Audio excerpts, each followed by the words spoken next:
Assalamualaikum warahmatullahi wabarakatuh. Apa kabar semuanya? Sehat? Alhamdulillah, senang mendengarnya.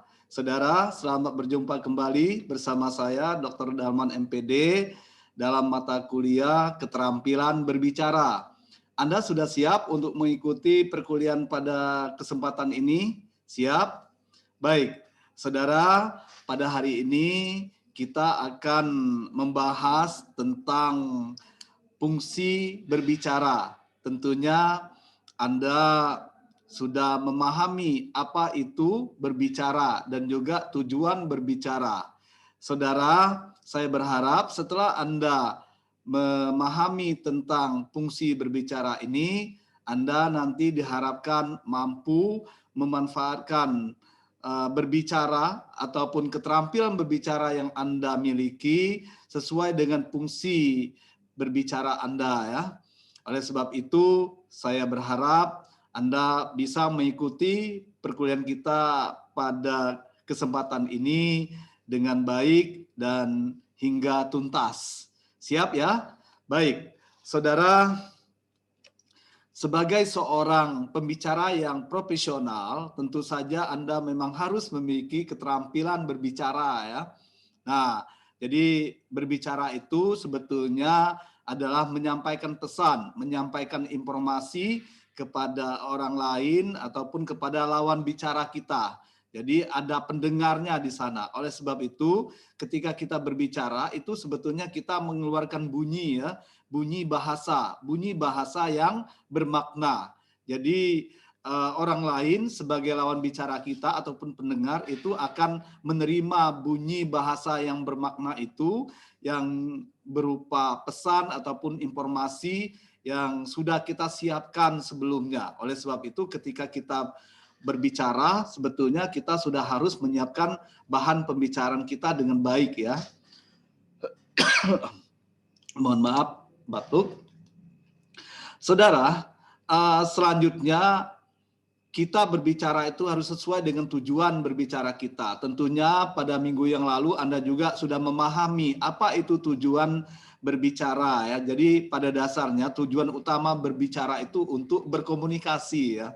Nah, namun selain itu kita juga bisa meyakinkan orang lain ya, untuk mempengaruhi orang lain agar apa yang kita bicarakan bisa diikuti ataupun bisa diimplementasikan oleh orang lain ataupun si pendengar tersebut ya, si penyimak, sehingga nanti apa yang didengarnya, disimaknya akan bermanfaat baginya. Nah, jadi hasil apa yang kita sampaikan tadi oleh si pembicara ini akan bermanfaat bagi si pendengar ya. Oleh sebab itu tujuan berbicara kita itu betul-betul bisa untuk menghibur misalnya ya, bisa untuk menstimulasi, kemudian bisa juga untuk meyakinkan ya, termasuk untuk menggerakkan gitu. Nah, oleh sebab itu saudara, pada kesempatan ini kita akan membahas lebih dalam ya tentang fungsi berbicara itu sendiri. Baik, saya akan memberikan tayangan atau share screen pada Anda ya. Nah, jadi saudara, pada dasarnya berbicara itu memang kebutuhan manusia ya. Manusia itu tanpa hari tiada hari tanpa berbicara maksud saya. Jadi bagi yang memang diberikan ya kesempurnaan oleh Allah Subhanahu wa taala, kita bisa berbicara, tentunya ya kita akan memanfaatkan alat ucap kita, memanfaatkan fungsi-fungsi organ tubuh kita ketika kita berbicara. Saudara, dalam kehidupan manusia sebetulnya berbicara itu mempunyai dua fungsi utama ya. Nah, jadi yang pertama fungsinya itu adalah sebagai alat untuk melahirkan perasaan. Nah, berarti kalau berbicara itu sebagai alat untuk melahirkan perasaan, nah tentu saja dalam hal ini manusia dapat mengungkapkan segala perasaan yang sedang dialaminya. Misalnya ya kemarahan, misalnya ya kesedihan, bahagia dan lain sebagainya. Nah, ini adalah salah satu contoh ya bahwa berbicara itu sebetulnya bisa sebagai alat untuk melahirkan perasaan seseorang. Nah, kemudian yang berikutnya adalah sebagai alat komunikasi. Jadi ini fungsi utama berbicara itu sebagai alat komunikasi. Nah, dalam hal ini, saudara, ketika kita berbicara, tentu saja manusia itu dapat mengutarakan isi hatinya, ya, menyampaikan pesan kepada orang lain. Kemudian juga dengan kata lain, berarti berbicara itu adalah alat untuk berkomunikasi manusia, ya, tentunya dalam suatu pergaulan di dalam masyarakat. Jadi berarti berbicara itu bisa kita katakan sebagai alat komunikasi. Kemudian, saudara, sebagai alat untuk berkomunikasi, berbicara tentunya dapat yang pertama itu memperlancar pergaulan atau hubungan, ya. Nah, pergaulan ataupun hubungan.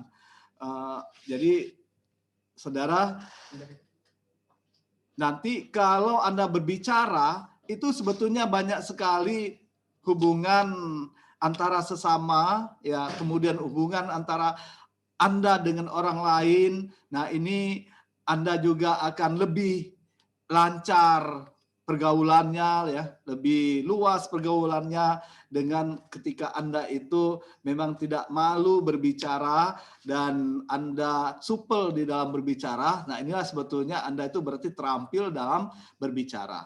Kemudian yang berikutnya, berbicara juga dapat melahirkan gagasan. Nah, juga ide, isi hati, perasaan, inisiatif, dan juga kreativitas seseorang, ya. Dalam hal ini sebagai alat untuk berkomunikasi, jadi berbicara itu betul-betul mampu untuk melahirkan gagasan seorang yang tadinya dia mungkin masih tersimpan gagasannya, tiba-tiba muncul gagasan baru, ide-ide baru, bisa termasuk tadi isi hatinya masih tersimpan di dalam, ketika dia berbicara dengan orang lain, dia bisa mengungkapkan isi hatinya, termasuk mengungkapkan perasaannya, ya. Nah, biasanya ini orang-orang yang sedang berbicara itu mereka penuh inisiatif, karena ya pikiran-pikiran yang inovatif ini akan menimbulkan kreativitas si pembicara itu sendiri. Berarti, saudara, sebagai alat untuk berkomunikasi, berbicara itu betul-betul dapat melahirkan,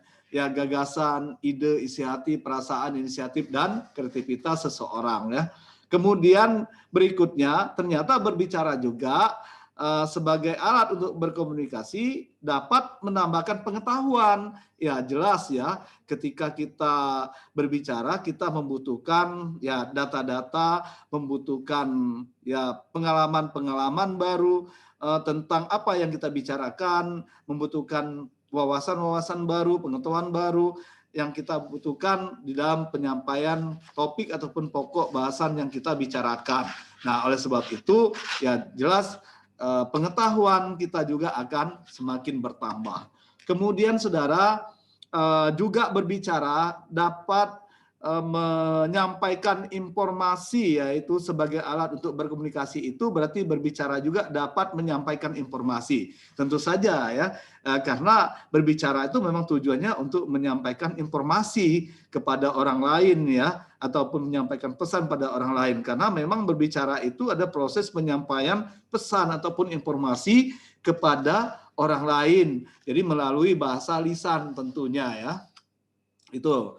Nah, kemudian, saudara, menurut Halliday dan Brown, fungsi berbicara itu sebetulnya dapat kita kelompokkan menjadi 7, ya. Yang pertama itu adalah fungsi instrumental. Nah, yang kedua fungsi regulasi ataupun pengaturan. Yang ketiga fungsi representasional. Yang keempat fungsi intrasional, yang intraaksional, ya. Yang kelima fungsi personal, keenam fungsi heuristik, dan ketujuh fungsi imajinatif. Nah, ini akan kita bahas satu persatu.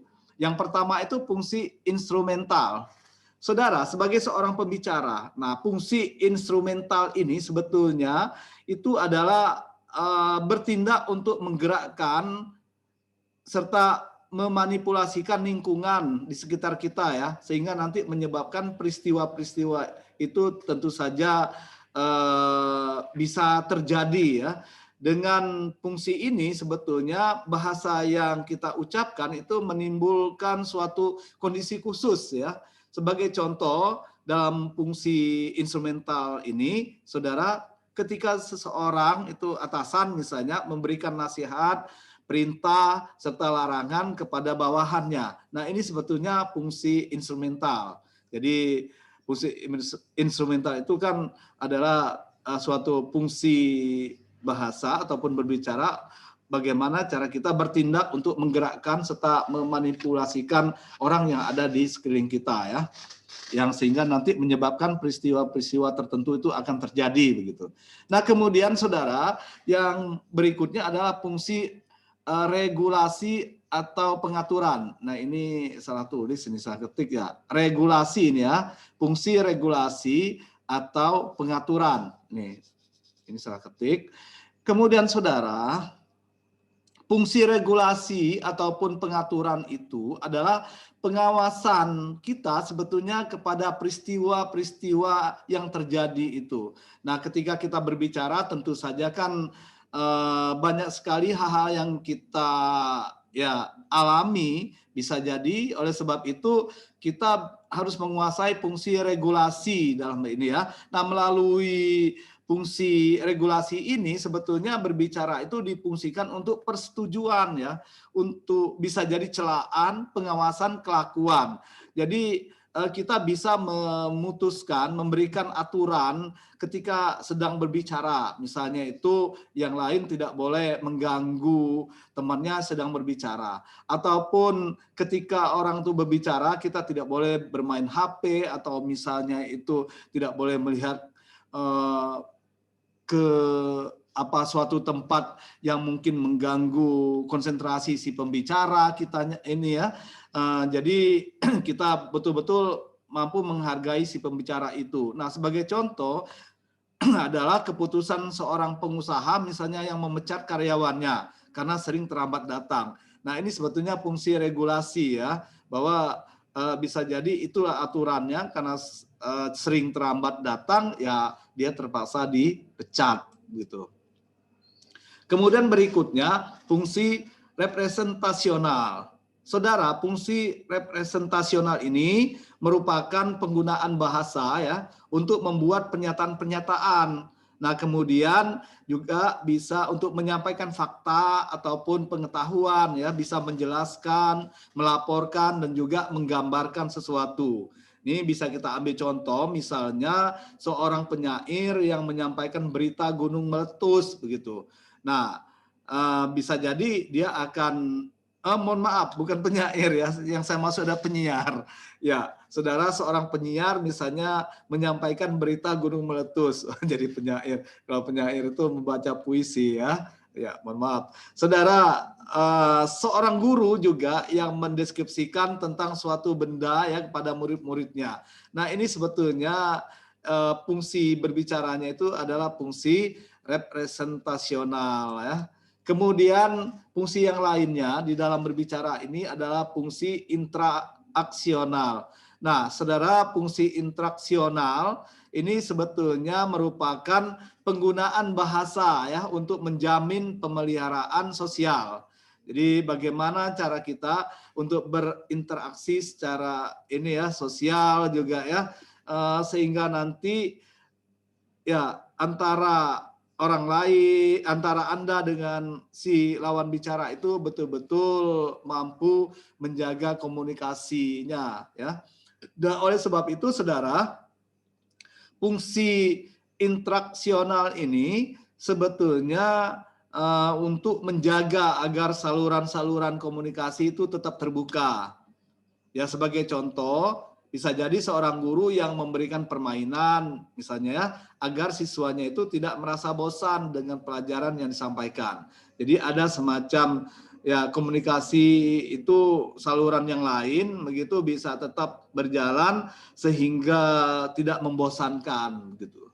Nah, kemudian selanjutnya fungsi personal. saudara, di dalam berbicara ternyata fungsi personal ini juga merupakan fungsi yang bisa dimanfaatkan oleh si pembicara, karena fungsi personal ini merupakan penggunaan bahasa untuk menyatakan perasaan, ya, emosi, kepribadian, dan juga reaksi-reaksi yang terkandung dalam benaknya. Nah, ini bisa kita lihat contohnya orang tua yang memarahi anaknya, ya, karena tidak melaksanakan pekerjaan rumah dengan baik. Nah, jadi itu berarti fungsinya fungsi personal di sini. Saudara, ada lagi fungsi berbicara ini adalah fungsi heuristik. Nah, kalau fungsi heuristik itu sebetulnya merupakan penggunaan bahasa untuk mendapatkan pengetahuan, ya, mempelajari lingkungan juga. Oleh sebab itu fungsi ini sering kita sampaikan dalam pertanyaan-pertanyaan. Misalnya seorang mahasiswa yang bertanya kepada dosennya tentang hal yang belum dipahami ketika dosen tersebut sedang menerangkan materi perkuliahan misalnya, ya. Nah, ini merupakan fungsi heuristik, ya. Kemudian ada juga fungsi imajinatif. Nah, ini fungsi imajinatif ini merupakan penggunaan bahasa untuk menciptakan sistem-sistem atau gagasan-gagasan imajiner kita, ya. Nah, jadi gagasan-gagasan yang berupa imajinasi kita ini sebetulnya bisa berupa hal yang kita ternyata, ya, belum ada di dunia ini, kita ada-adakan sesuai dengan imajinasi kita. Sebagai contoh, seorang ibu sebetulnya yang mendongeng kepada anaknya tentang cerita Sang Kuryang ataupun Malin Kundang juga. Nah, ini bisa menumbuhkan daya imajinasi si anak juga, ya. Sehingga nanti anak itu akan bergerilya imajinasinya, akan seolah-olah melihat sendiri bagaimana itu si Malin Kundang, anak durhaka itu, ya, bisa menjadi batu begitu, ya, karena dia dikutuk, disumpah oleh ibunya itu akibat melawan orang tua. Jadi jangan sekali-sekali Anda melawan orang tua Anda kalau tidak mau jadi batu gitu, dikutuk oleh orang tua Anda, ya. Baik, termasuk Sang Kuryang itu, ya, itu juga, ya, bagaimana seorang anak yang cinta kepada ibunya ternyata itu ibu kandungnya tadi, karena ibunya sangat cantik, ya, kemudian terpisah sehingga Sang Kuryang ini rupanya tertarik dengan ibunya, ya. Baik, saudara, saya kira untuk materi kita pada kesempatan ini, ya, cukup sekian, ya. Jadi banyak sekali fungsi berbicara yang bisa Anda praktikkan, bisa Anda gunakan, ya. Jadi berbicara itu bisa jadi sesuai dengan tujuannya dan juga sesuai dengan fungsinya. Ya, jadi ketika Anda itu menginginkan fungsi imajinatif, ya, Anda bisa saja mendongeng misalnya atau bercerita atau yang lainnya sehingga membuat orang itu memiliki daya emosional ataupun memiliki daya-daya, ya, imajinasi yang ada gitu, yang mereka nanti akan akan mendapatkan sesuatu yang bisa jadi itu adalah, ya, hayalan mereka, ya. Nah, sehingga Anda harus mampu menciptakan, ya, gagasan-gagasan imajiner tersebut sehingga mereka juga akan berkembang, ya, imajinasinya. Ya, saya kira itu, saudara. Oleh sebab itu, silakan saja nanti apa yang sudah kita bahas pada hari ini bisa Anda, ya, kembangkan sendiri, ya, pada materi-materi yang berhubungan dengan pokok bahasan yang kita bahas pada hari ini, yaitu berbicara itu memiliki fungsi, jadi fungsi berbicara, ya. Nah, oleh sebab itu saya berharap Anda bisa membaca buku-buku yang berhubungan dengan topik yang kita bahas tersebut. dan juga bisa membaca artikel-artikel yang ada di koran, majalah maupun yang ada di internet ya. Di Google itu banyak sekali bahan-bahan atau materi perkuliahan yang bisa Anda kuasai, bisa Anda miliki ya. Baik saudara, silakan saja Anda kerjakan tugas, Anda buat sebuah rangkuman terhadap materi yang telah kita bahas tadi, yaitu fungsi berbahasa. Lalu nanti hasilnya bisa Anda kirim ke email saya, yaitu dalman.bangka@gmail.com. Atau Anda juga bisa membuat tugas itu langsung di Spada UML yang melalui siakat.uml.ac.id ya. Silakan saja, Anda sudah bisa membuka Spada UML tersebut saat ini. Ya, saudara, saya kira demikian. Terima kasih atas perhatian Anda. Sampai jumpa pada perkuliahan mendatang. Saya Eri. Wassalamualaikum warahmatullahi wabarakatuh.